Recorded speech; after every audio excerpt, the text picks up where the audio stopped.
বাজারে অনেক ধরনের রাসায়নিক বা তেল পাওয়া যায়, যেমন দুলহান তেল, জাফরান তেল ইত্যাদি, যেগুলি দিলে চুল কালো বা লম্বা হয়। দেওয়া যাবে কিনা? এখন এগুলি চুল কালো হয়, এটা কিন্তু কি এর মধ্যে কি মেডিসিন আছে এটা দেখতে হবে, ভেতর বলা যাবে না।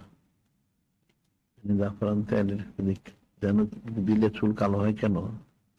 লম্বা হয় সেটা তো অন্য তেল দিলে চুলে চুল বাড়তে পারে, সেটা স্বাভাবিক, কিন্তু কালো হবে কেন? এটার মধ্যে অন্য কোনো ইয়ে আছে কিনা, কলম জাতীয় কিছু আছে কিনা, যেটা দিলে কালো হয়, এটা দেখতে হবে, তাগি করতে হবে। এটা বিনা থাকে তো বলা যাবে না। দুলান তেল আর জাফরান তেল কি? দুলান তেল জাফরান তেল কি দেখতে হাগি করতে হবে, এটা তেমনি তো বলা যাবে না।